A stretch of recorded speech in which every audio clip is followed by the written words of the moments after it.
رشتوں کے معاملے میں ڈرتے رہو، یعنی جس سے جو بھی رشتہ تمہارا ہے اس رشتے کو نبھانے کی کوشش کرو۔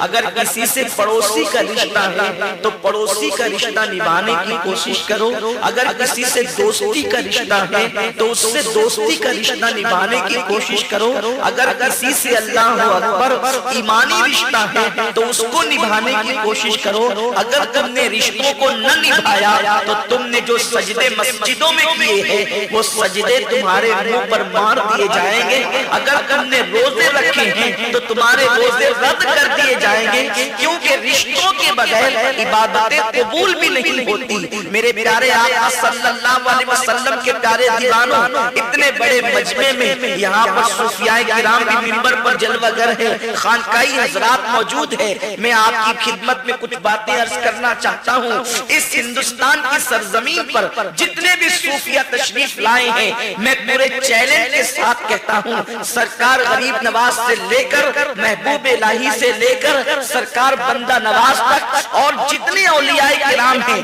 آپ ان کی زندگی کا جائزہ لے لیں، وہ لوگوں کے گھر تک پہنچ کر کبھی یہ کہتے نہیں تھے کہ تم اسلام قبول کر لو، وہ اتنا پیار دیتے تھے کہ سامنے سے آنے والا قدموں پہ ڈھیر ہو کر کے کہتا مذہب اسلام کی تعلیم ہم نے دیکھ لی ہے، اب ہم بھی اس کے اندر داخل ہونا چاہتے ہیں۔ میرے کے پیارے دیوانوں، بڑی معذرت کے ساتھ آج پوری محنت ظاہری عبادتوں پر ہو رہی ہے، ہم نماز کا کبھی انکار نہیں کرتے، نماز افضل العبادات ہے، نماز اہم العبادات ہے۔ میرے نبی نے فرمایا من ترک الصلاۃ متعمدا فقد کفر، جس نے ایک وقت کی نماز جان بوجھ کر چھوڑ دی وہ کفر کی حد تک پہنچ گیا۔ میرے رسول نے فرمایا جس نے ایک وقت کی نماز جان بوجھ کر چھوڑ دی اس کا نام جہنم کے دروازے پر لکھ دیا جائے گا۔ لیکن آپ کو یہ بات بھی پتا ہونا چاہیے، رسول پاک صلی اللہ علیہ وسلم نے کبھی کسی کے لیے نماز کو مختصر بھی کیا ہے، رسول پاک نے کبھی نماز کو کسی کے لیے چھوڑا بھی ہے، نفل عبادت کو۔ آئیے ذرا مدینہ منورہ کی زمین پہ چلتے ہیں اور ذرا وہاں سے کچھ درس حاصل کرتے ہیں، انسانیت کا درس، محبت کا درس، الفت کا درس۔ میرے پیارے آقا صلی اللہ علیہ وسلم کے پیارے دیوانوں، میرے اور آپ کے نبی مصطفیٰ کریم رؤوف الرحیم صلی اللہ علیہ وآلہ وسلم حجرہ عائشہ سے نکلتے ہیں۔ میں یہ تاریخی واقعے کو اور اس حدیث کو اپنے الفاظ کے جامع میں پیش کرنا چاہتا ہوں۔ حجرہ عائشہ سے اللہ کے حبیب نکلتے ہیں، دل میں تمنا یہ ہے آج میں اتنی طویل نماز پڑھوں گا، نفل نماز اتنی طویل پڑھوں گا کہ میں جب تک چاہوں اس وقت تک میں قرآن کی تلاوت کروں گا، پھر رکوع طویل ہوگا، پھر سجدہ طویل ہوگا۔ اب آپ اندازہ کریں جب صاحب قرآن خود قرآن پڑھتے ہوں گے اس وقت قرآن کا انداز کیا ہوتا ہوگا۔ میرے پیارے آقا صلی اللہ علیہ وسلم کے پیارے دیوانوں، جس پہ قرآن نازل ہوا ہے وہ مصطفیٰ جان رحمت جب خود قرآن پڑھتے ہوں گے تو رحمت الہی ان کی کیسے بلائیں لیتی ہوگی۔ اللہ اکبر، نماز پڑھنے والا رسول جب خود نماز پڑھتا ہوگا اس وقت نماز کی کیفیت کیا ہوتی ہوگی۔ یاد رکھیں نماز ادائے مصطفیٰ کا نام ہے۔ اللہ نے پورے قرآن میں 700 مرتبہ نماز پڑھنے کا حکم دیا، نماز قائم کرنے کا حکم دیا، مگر وضاحت نہیں کی نماز پڑھنا کیسے ہے۔ وہ مصطفیٰ جان رحمت کی مرضی پہ چھوڑ دیا گیا۔ حبیب جس انداز دلربانہ سے کھڑا ہو جائے اسی کو قیام کہتے ہیں، وہ جھک جائے تو رکوع بن جائے، وہ پیشانی کو زمین پہ رکھ کر عاجزی کی حد کر دے اسی کو سجدہ قرار دے دیا جائے۔ اس لیے کہ قدرت کو اس سے کیا غرض ہے کہ عبادت کیسے ہو رہی ہے، قدرت و ادائے مصطفیٰ کو دیکھتے ہیں، قدرت و ادائے مصطفیٰ کو دیکھتی ہے، حبیب کی اداؤں کو دیکھتی ہے۔ عبادت نام ہے تیری گلی میں آنے جانے کا، تصور میں تیرے رہنا، ریاضت اس کو کہتے ہیں۔ ہر مسلمان اللہ کے قانون کا پابند ہے، نبی جو کر لیتے ہیں اسی کو قانون بنا دیا جاتا ہے۔ اگر دنیا کا کوئی کتنا بھی بڑا مفتی، کتنا بھی بڑا عالم، کتنا بھی بڑا شیخ طریقت اگر 4 رکعت والی نماز کر 2 رکعت پہ سلام پھیر دے، نیت 4 کی اور 2 پہ سلام پھیر دے تو اس کو پوری دنیا سے یہی فتویٰ آئے گا، عرب ہو یا عجم، ہر جگہ سے فتویٰ یہ آئے گا۔ اب آپ نے 4 رکعت کی نیت کر کے جو 2 پہ سلام پھیرا ہے وہ قبول نہ ہوئی، دوبارہ نیت انسان کے لیے قانون، یعنی ہر مسلمان کے لیے قانون، لیکن آمنہ کے لال تیری عزتوں پہ قربان۔ اللہ اکبر، میرے نبی سفر مدینہ منورہ، سفر ہجرت پہ جاتے جاتے 4 رکعت والی ظہر کی نیت کرتے ہیں اور خیال آتا ہے کہ اس یثرب والے، اس وقت وہ مدینہ نہ بنا تھا، یثرب تھا یثرب۔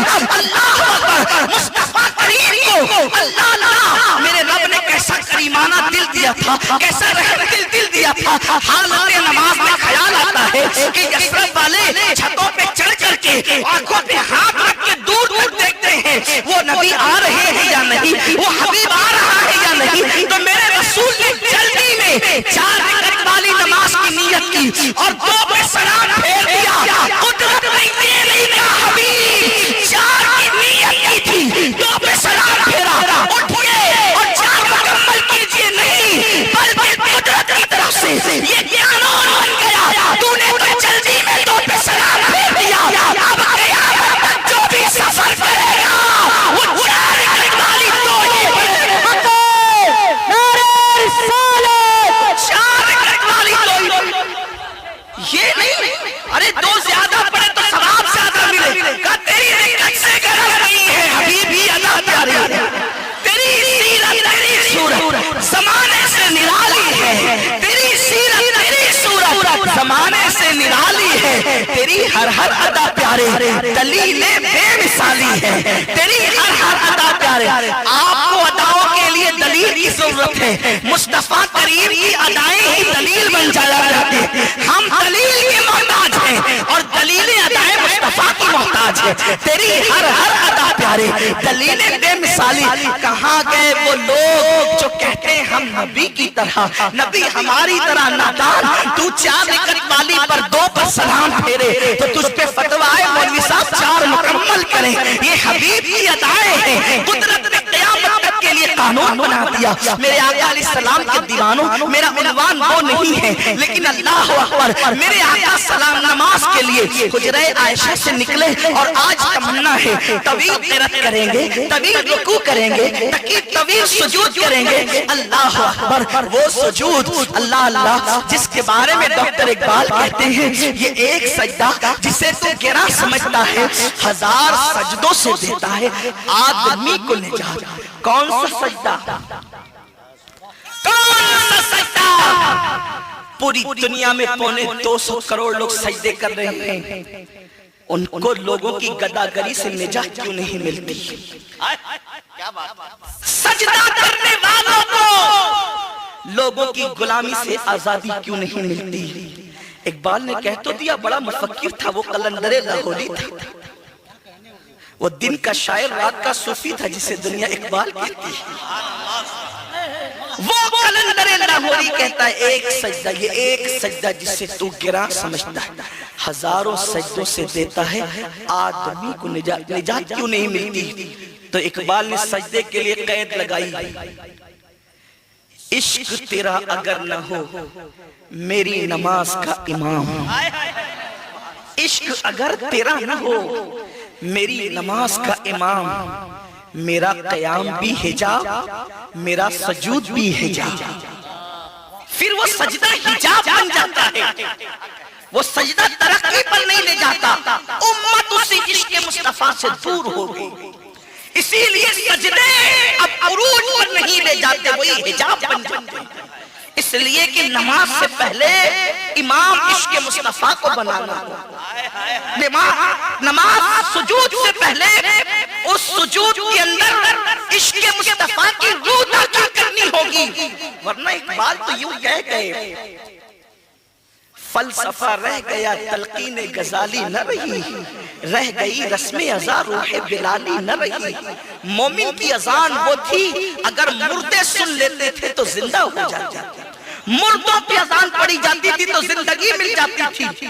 آج تو لوگ اذان سن کر مسجد تک بھی نہیں آتے، وہ اذان کو کافر سن لیتے تھے تو ایمان کی دولت نصیب ہو جاتی تھی۔ آج مسجد تک لوگ نہیں آتے، کیوں؟ اذان تو ہے، روح بلالی نہیں، فلسفہ تو ہے، تلقین غزالی نہیں ہے۔ اور وہ تلقین غزالی کیا تھی؟ وہ تلقین غزالی کیا تھی؟ ہوٹلوں پر بیٹھ کر نبی پر بحث کرنے والوں سے پوچھو وہ تلقین غزالی کیا تھی؟ محفلوں کے اندر چیخ پکار کر کے رسول پاک کی عظمت پر اعتراض کرنے والوں سے پوچھو وہ تلقین غزالی کیا تھی؟ تلقین غزالی کس چیز کا نام ہے؟ تو آؤ غزالی کی جوانی ابھی بڑھاپے کی بات نہیں کرتا، تلقین غزالی کی ابتدا کی بات کرتا ہوں۔ بچپنا ہے غزالی کا، مدرسے میں آئے ہیں، استاد نے پوچھا غزالی تیرا اصل نام کیا ہے؟ چپ رہے، جواب نہ دیا۔ استاد نے پھر کہا تیرا اصل نام بتا غزالی، بیٹے با نام بتا۔ چپ رہے، جواب نہ دیا۔ تیسری مرتبہ استاد نے کہا اپنا نام بتا۔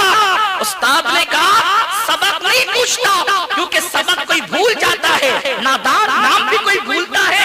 استاد نے اٹھائی چھڑی، پٹائی کر دی، اٹھ کر کے گئے روتے ہوئے، وضو کر کے آئے اور آ کر کہتے استاد میرا نام محمد ہے، میرے ابا کا نام بھی محمد ہے اور میرے دادا کا نام بھی محمد ہے، محمد ابن محمد ہوں، محمد میرے دادا کا نام، محمد میرے باپ کا نام، محمد میرا نام۔ استاد نے کہا پہلے بتاتا ماں کھانے سے بچ جاتا، کہا استاد کروں کیا؟ ماں نے سکھایا نام محمد کبھی بے وضو نہیں لیتے، ماں کھانا گوارا ہوا، نام محمد بے وضو لینا گوارا ہوا۔ جس کا بچپنا یہ ہے اس کی جوانی کیا ہوگی، اور جس کی جوانی یہ ہوئے اس کی روحانیت کے شباب کا عالم کیا ہو۔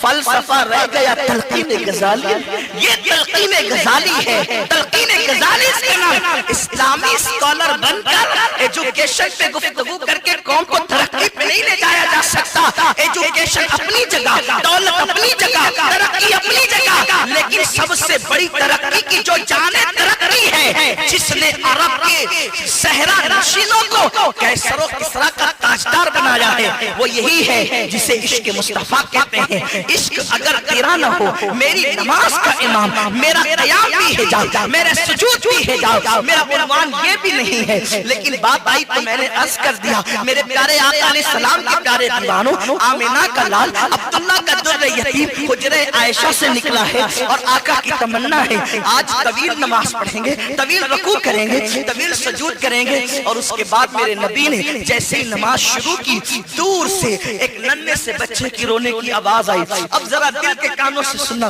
ذرا توجہ کے ساتھ سننا، نوجوان بوڑھے بچے سب، مرد عورتیں سب، تھوڑا سا اب توجہ لگائیں، کان لگائیں، دل کے کانوں سے سنیں، اس لیے کہ خطیب خطابت کے جوہر دکھاتا ہے، میں کوئی خطیب نہیں، ادبی جواہر پارے بکھیرتا ہے، میں کوئی ادیب نہیں، صوفی تصوف کا رنگ چڑھاتا ہے، میں کوئی صوفی نہیں، عالم عالمانہ وقار کے ساتھ گفتگو کرتا ہے، میں کوئی عالم نہیں، میں تو بس ایک قادری فقیر ہوں، اس در کا کتا ہوں، اور کچھ اسی در کی خیرات آپ کے دل میں بھی منتقل کرنا چاہتا ہوں۔ ذرا توجہ کے ساتھ میری بات کو سننا، یہ کسی فقیر کی آہیں ہیں، یہ کسی خطیب کی خطابت نہیں ہے۔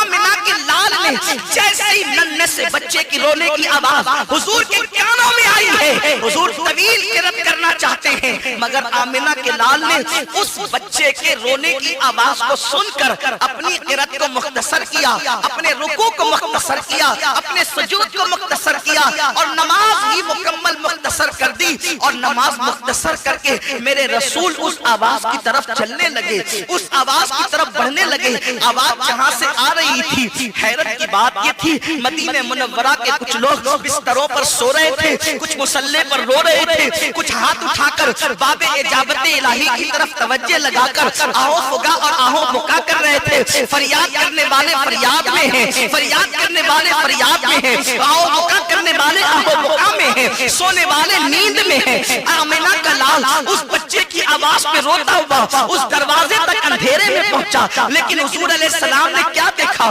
جس دروازے کے اندر سے وہ رونے کی آواز آ رہی تھی، وہ حضور کے کسی غلام کا دروازہ نہ تھا، بلکہ وہ دروازہ ایک یہودی کا دروازہ تھا، جس کے اندر سے رونے کی آواز آ رہی تھی۔ آمنہ کے لال عبداللہ کے جگر پارے، عبداللہ کے در یتیم، ہم بے کسوں کے سہارے، انیس سے بے کسانے دروازے پہ دستک دی، اندر سے آواز آئی کون ہوئی کوئی رات کو؟ میرے نبی نے فرمایا محمد ابن عبداللہ ہوں، آپ کا میرے دروازے پہ کام کیا ہے؟ تلخ لب و لہجے میں جواب آیا، اتنی رات کو میرے دروازے پہ آپ کا کام کیا ہے؟ مصطفیٰ جان رحمت نے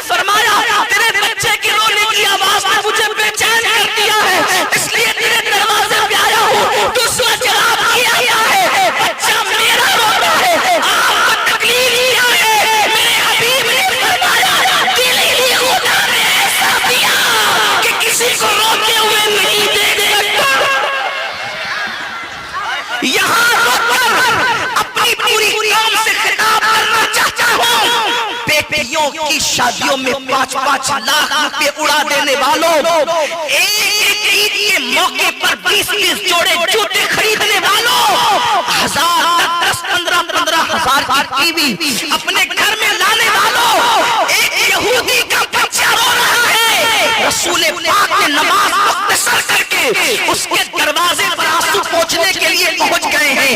کسی کلمہ پڑھنے والے کا بچہ نہیں رو رہا تھا، بچہ یہودی کا رو رہا تھا۔ نبی بے قرار ہو کر آنسو پوچھنے کے لیے پہنچ گئے۔ آج کسی یہودی کا بچہ نہیں، نبی کے کلمہ پڑھنے والوں کے لاکھوں بچے رو رہے ہیں۔ کہیں بچے بھوک کے لیے رو رہے ہیں، کہیں بچے کاپی اور قلم کے لیے رو رہے ہیں، کہیں بچے کپڑوں کے لیے رو رہے ہیں، کہیں بچے اللہ اکبر بیٹیاں کہیں رشتے نہیں آتے تو اچھے رشتوں کے لیے آنسو بہا رہی ہے۔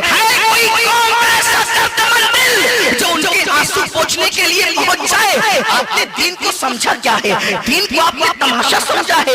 صرف ٹوپی لگا لینے سے کوئی مومن نہیں ہوتا، صرف چہرے پہ داڑھی بڑھا لینے سے کوئی مومن نہیں ہوتا۔ میرے رسول صلی اللہ علیہ وسلم پورا دین لے کر کے آیا ہے۔ داڑھی کی اہمیت اپنی جگہ ہے، ٹوپی کی اہمیت اپنی جگہ ہے، لباس کی اہمیت اپنی جگہ ہے، مگر میرے رسول نے فرمایا اگر کسی کے رونے کی آواز آئے تو اللہ کا حبیب سجدہ مختصر کر دیتا ہے۔ اللہ اکبر، حضور نماز چھوڑ کر آنسو پوچھنے کے لیے پہنچے۔ ہم لوگ تو زنا کے اڈے چھوڑ کر بھی آنسو پوچھنے کے لیے تیار نہیں، فلمیں چھوڑ کر بھی آنسو پوچھنے کے لیے تیار نہیں۔ اپنے نبی کو منہ کیا دکھاؤ گے؟ پوری کائنات کا انسان رو رہا ہے اور ہم عیاشیوں میں ڈوبے ہوئے، ہم آوارگی کا شکار ہیں۔ ایک مسلم نوجوان مہینے میں انٹرنیٹ پر اتنی رقم خرچ کرتا ہے کہ اس سے آسانی کے ساتھ کسی غریب کا گھر چل سکتا ہے، لیکن خیال ہی نہیں۔ اس لیے کہ میری قوم کو تو یہ بتایا گیا ہے نماز پڑھو سب معاف ہے، لیکن ان کو یہ نہیں پتا لوگوں کا حق مار کر جو نماز پڑھی جاتی ہے پھر اس نماز کو نماز نہیں کہتے۔ نماز تو دل کی نرمی کے لیے آئی تھی، جو نماز دل کو نرم نہ کر سکے وہ نماز کیسی؟ ایک ورزش ہوتی ہے اور ایک نماز ہوتی ہے۔ ورزش کا اثر جسم پر پڑتا ہے، نماز کا اثر دل پر پڑتا ہے۔ جو نماز دل نہ بدل سکے پھر وہ اٹھ بیٹھ کے سوا ہے کیا؟ اور نماز کے متعلق تو میرے رسول نے کنڈیشن لگائی ہے، لا صلاۃ الا بحضور القلب۔ وہ نماز ہے ہی نہیں جس میں دل حاضر نہیں، وہ نماز ہے ہی نہیں جس میں دل حاضر نہیں۔ اگر بات اتنی آ گئی ہے تو اپنی بات کو آگے بڑھانے سے پہلے ایک بات کہنا چاہتا ہوں۔ ایک بہت بڑا نام ہے ولایت کی دنیا میں ماضی قریب میں، جسے دنیا وارث سے پاک کہتی ہے۔ حضرت سید وارث علی شاہ قادری رحمت اللہ تعالی علیہ بہت بڑے بزرگ سرکار وارث سے پاک، لیکن وہ جلدی سے کسی کے پیچھے نماز نہیں پڑھتے تھے، جلدی سے کسی کے پیچھے نماز نہیں پڑھتے۔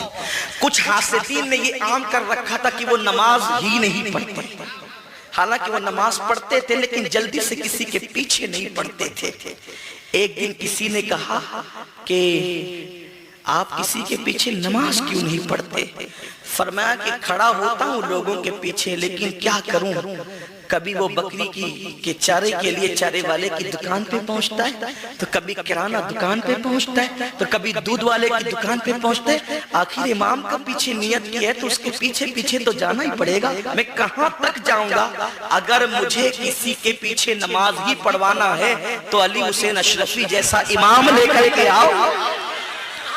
علی حسین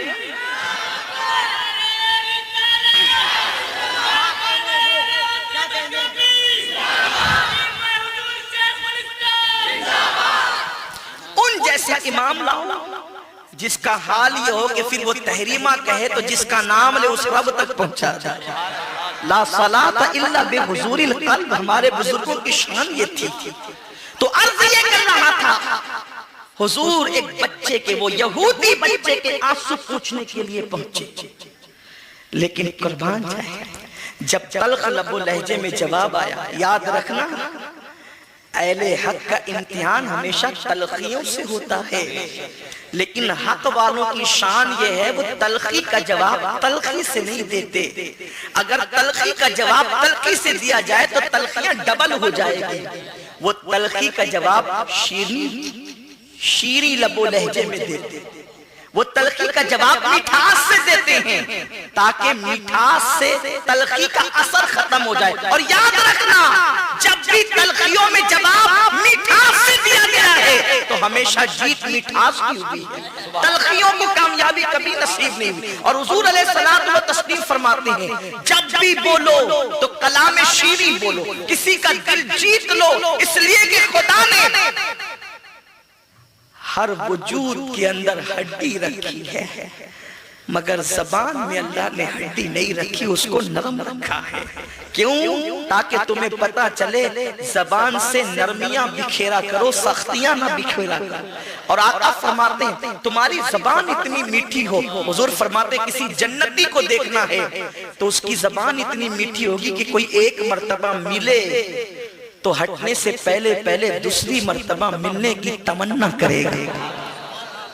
میٹھاس کہی، اس نے کہا بچہ میرا روتا آپ کا بگڑتا کیا؟ میرے نبی نے فرمایا دل ہی خدا نے ایسا دیا ہے کہ کسی کے آنسو نہیں دیکھ سکتے، سرے بالی انہیں رحمت کی ادا لائی ہے، حال بگڑا ہے تو بیمار کی بن آئی ہے، ان کی زلفیں نہیں رحمت کی گھٹا چھائی ہے، ان کے ابرو نہیں دو قبلوں کی یکجائی ہے۔ میرے حبیب نے جب یہ جملہ کا دروازہ کھل گیا کہا بات اتنی ہے، میرا شوہر طویل عرصے سے سفر میں گیا ہے اور اب چراغ کا تیل بھی ختم ہو گیا ہے، چراغ بجھنے سے گھر میں اندھیرا ہے، اندھیرے کی وجہ سے بچہ روتا ہے۔ میرے نبی نے فرمایا رک جا۔ حضور اپنے گھر گئے، اپنے گھر کا چراغ لا کر سراج منیر نے اس کے گھر میں اپنا چراغ رکھا۔ قربان تو جائیں یہودیوں کے ساتھ یہ سلوک میرے مصطفیٰ کا ہے۔ میں آپ سے پوچھنا چاہتا ہوں صرف تسبیح کے دانے ہلانے کا نام اسلام نہیں ہے، اپنے گھر میں اندھیرا کر کے دوسرے گھر میں اجالا کرنا اس کا نام اسلام ہے۔ ہم یہ اسلام کب سیکھیں گے؟ اللہ اکبر۔ سراج منیر نے اپنے گھر کا چراغ اس کے گھر میں لا کے رکھا، جیسے ہی چراغ روشن ہوا بچے نے رونا بند کیا، میرے نبی کے لبوں پہ مسکراہٹ کھیلنے لگی، یوں مسکرائے جان سی کلیوں میں پڑ گئی، یوں لب کشا ہوئے کہ گلستہ بنا دیا۔ کائنات کے حبیب نے مسکرایا، پوری کائنات مسکرا اٹھی، اور پھر میرے سرکار اپنے گھر تشریف لے گئے۔ حضور نے پھر جو کرنا تھا وہ کیا۔ صبح ہوئی، اتفاق وہ شخص واپس آ گیا اسی صبح کو، بیوی سے پوچھا ایک چراغ چھوڑ گیا تھا دوسرا آیا کہاں سے؟ اس نے پوری رات کی داستان بیان کی کہ حضور نے اپنے گھر کا چراغ ہمارے گھر میں رکھا۔ اس نے کہا سارے کام بعد میں ہوں گے، چلو چل کر محمد کا چراغ واپس کرتے ہیں۔ بیوی کو ساتھ لیا، بچے کو ساتھ لیا، اور چراغ جب واپس کرنے کے لیے گیا تو ہاتھ جوڑ کر کہتا ہے مصطفیٰ کریم آپ نے رات کو چراغ اپنے گھر کا جلا کر میرے گھر کی تاریکی دور کی ہے، اب ذرا ایمان کا چراغ جلا کر کے دل کی تاریکی بھی دور فرما۔ حضور علیہ السلام نے اس طرح لوگوں کو اسلام کے قریب کیا۔